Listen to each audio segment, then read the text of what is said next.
Breaking చూస్తున్నాం. సార్వత్రిక ఎన్నికల ఓట్ల లెక్కింపు ఎగ్జిట్ పోల్స్ ను తారుమారు చేసింది.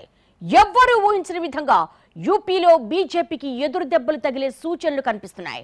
ప్రస్తుతానికి ఎన్డీఏ ఇండియా కూటములు హోరాహోరీగా తలపడుతున్నాయి. బెంగాల్లోనూ ఎగ్జిట్ పోల్స్ రివర్స్ అయ్యాయి. పంజాబ్, తమిళనాడులో ఎన్డీఏ ఖాతా తెరవలేదు. ఏపీ, ఒడిశాలో మాత్రమే ఎన్డీఏకు మంచి విజయాలు దక్కాయి.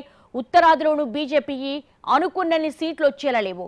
మధ్యప్రదేశ్, గుజరాత్లో బాగున్నా రాజస్థాన్లో అనూహ్యంగా సీట్లు తగ్గే సూచనలు కనిపిస్తున్నాయి. ఉత్తరప్రదేశ్లో అఖిలేష్ నేతృత్వంలో సమాజ్వాదీ పార్టీ ఆశ్చర్యకర ప్రదర్శన చేస్తోంది.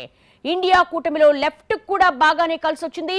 పరిస్థితి చూస్తుంటే లెఫ్ట్ పార్టీలు మళ్లీ పుంజుకుంటున్న స్థితి కనిపిస్తోంది. లెఫ్ట్ సంప్రదాయంగా బలంగా ఉన్న బెంగాల్, కేరళనే కాకుండా తమిళనాడు, రాజస్థాన్లో కూడా లెఫ్ట్ కు సీట్లు వచ్చే సూచనలు కనిపిస్తున్నాయి.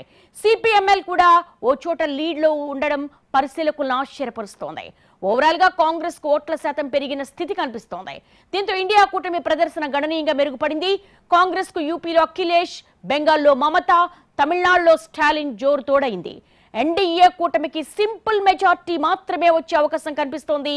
ఈసారి ప్రతిపక్షం గట్టిగా ఉండే సూచనలున్నాయి. ప్రస్తుతానికి రెండు కూటముల మధ్య 70 నుంచి 80 సీట్ల తేడానే ఉంది. 400 పార్ నినాదం ఎత్తుకున్న ఎన్డీఏకు 300 పార్ అన్నా ఖాయమనే అంటే చెప్పలేని స్థితి నెలకొంది.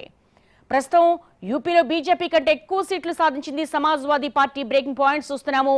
సార్వత్రిక ఎన్నికల ఓట్ల లెక్కింపుకు వచ్చేసరికి ఎగ్జిట్ పోల్స్ అని కూడా తారుమారైపోయాయి.